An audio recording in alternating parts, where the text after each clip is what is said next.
Hi guys, and welcome to the Great Orme in Llandudno. It's on the side of Llandudno. It's a bloody big rock outside Llandudno. And I'm here with the guys. So we've got Matty here, Matty's Adventures, Brendan Explores, and then obviously you know me, don't you? You know, I wanted to talk to you guys about van life and why I got into this sort of game in the first place. Because a lot of you have watched my videos and probably don't know a great deal about me, but there is a story behind the videos. Now, one thing I suffer from is memory loss, and there's a big part of my sort of brain where there's massive decades missing, where I can't remember anything that's happened, and it's like having a hard drive when you're trying to remember stuff or get something off a hard drive and you just can't access it, and that's kind of what it's like for me. So what I've sort of been doing over the last few years is documenting things in a video format, and what that does is enables me to remember places that I've been, or you know, because it justifies that it's actually happened, etc. And yeah, so that's how it happened. But Steve's Monumental Adventures, that happened in a very interesting way. Initially, I was going to go around the UK visiting all of the new towns. It was a planned trip, which would have probably taken a long time to do it. And I kind of started figuring out how much it actually cost to do it, and rest assured it was a massive amount of money. So eventually it became blatantly obvious that we could not afford to do this trip. So Emma, who is my wife, suggested that we buy a camper van or look at the options. I think initially we were going to rent one. It was far too expensive. Then she saw a Citroen Berlingo, I think it was, and this sort of camper van. And I thought, going off what Brendan Explores has done, where he's sort of camped in his car and made a bit of a little van out of it, I thought to myself, well, maybe I could do that. So I was potentially going to buy a Berlingo. But we settled on the camper van. I went to have a look at it. It was a 2002 Vauxhall Vivaro. Anyway, we thought we could get the finances together, but this van in particular, it had really high mileage, but the thing, it was high mileage, and actually it was over 20 years old. And yeah, okay, that doesn't sound too scary to these people who have these old VWs and stuff, but for me that was a lot of money, really. So we decided I'd go and have a look at it.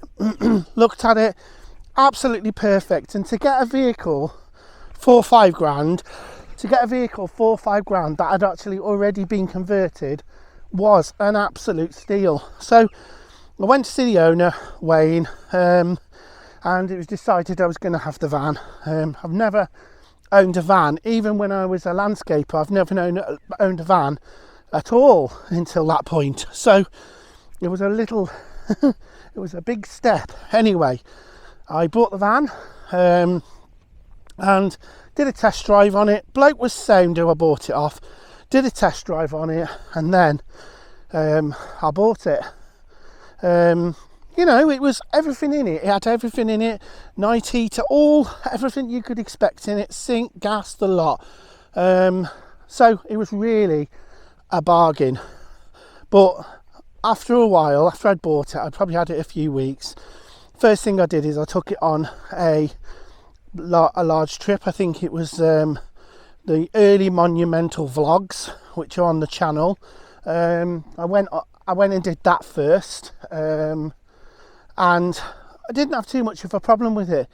But then when I started taking it on Monumental Series 1, when I started filming that, then we started to have some serious issues then. So the initial problems with the van was an intermittent sort of juddering and cutting out, and yeah, that slowly got worse and worse and worse. Got it into a couple of garages. You know, there were just major problems with it, and oh my god, it started costing me money before much longer, lots of money. So went into a couple of garages in Telford, namely Perils Motors. They couldn't suss out what was wrong with it. I was racking my brains to see why, and eventually it literally just cut out completely.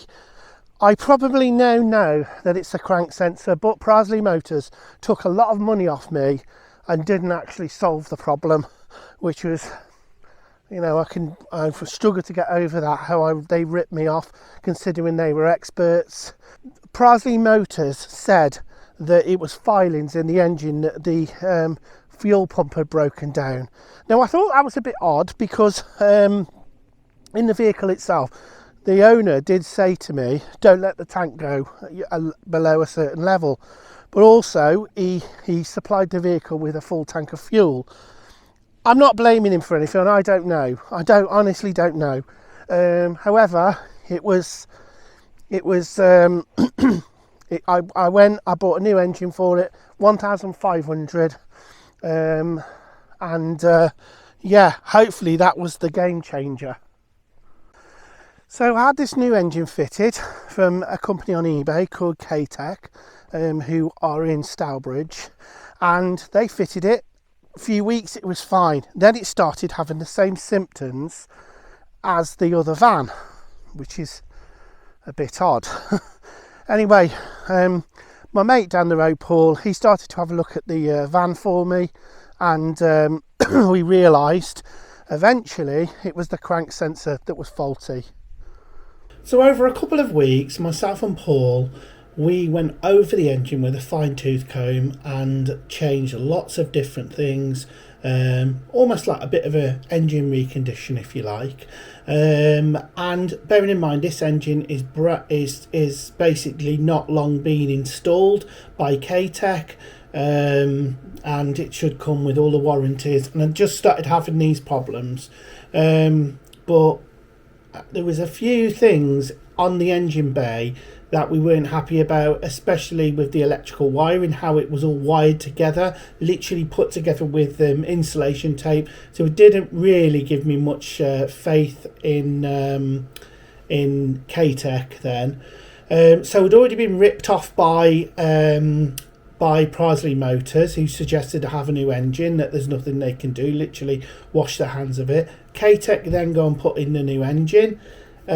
So eventually I started doing is taking it on a test run every time we changed something, the exact route every time, and at a certain point on that route it kept conking out or having the juddering issue. So on one of the journeys, Paul plugged his diagnostics machine into the port, and so we get some live information about what's going on with the van. So once we'd actually got to the point where we were having the juddering issue, which is when we were pulling out of a junction and going up a hill, it came up straight away, crank sensor failure. So that was the next thing. So we got it back, got it up on some ramps and had a look. And Paul had a look at where the crank sensor was, and basically they'd literally taken the crank sensor, which is this little device here. They'd taken the crank sensor.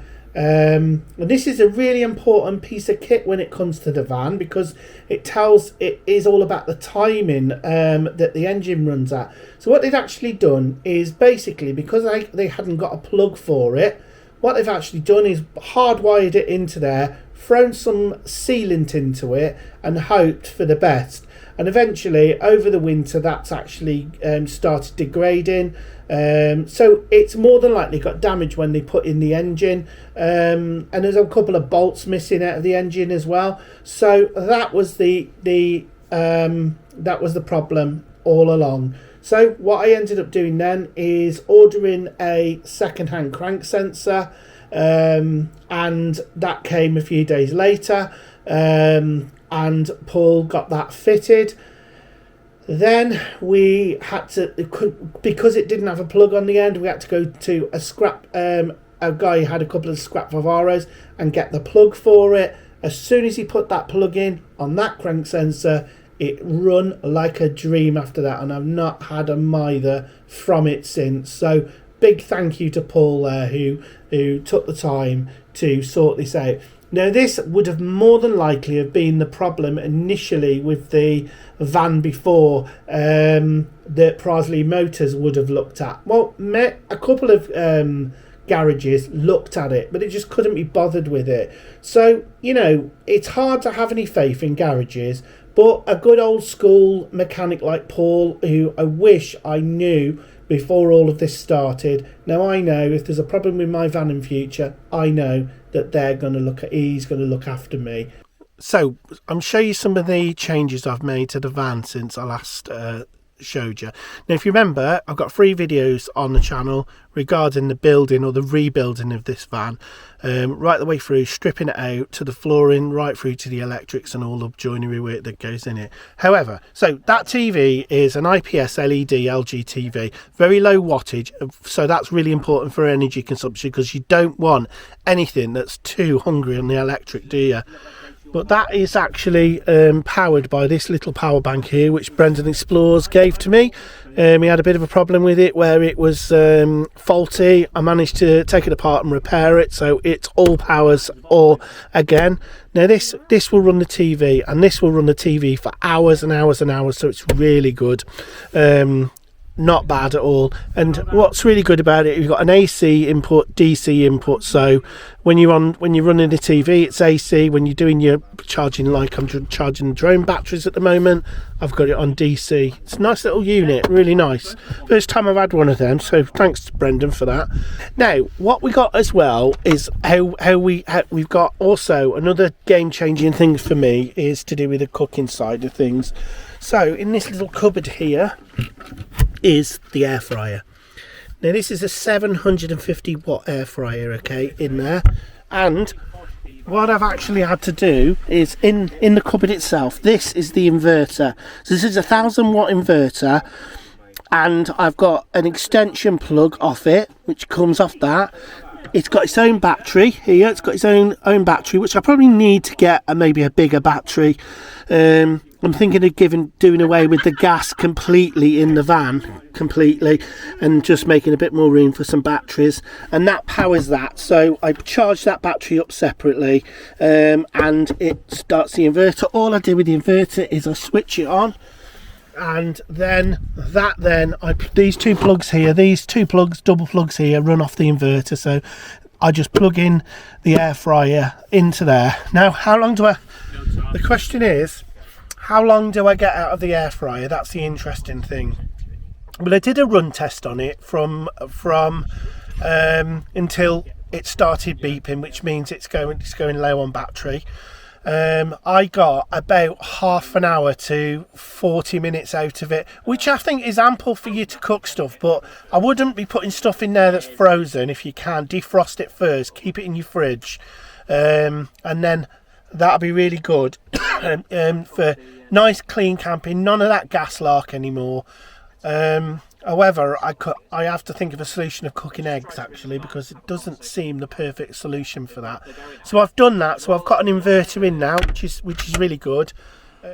Hi guys, I hope you enjoyed the insight into how I became a member of the van life community, and hopefully you will not get stung like me when you're buying your first camper van.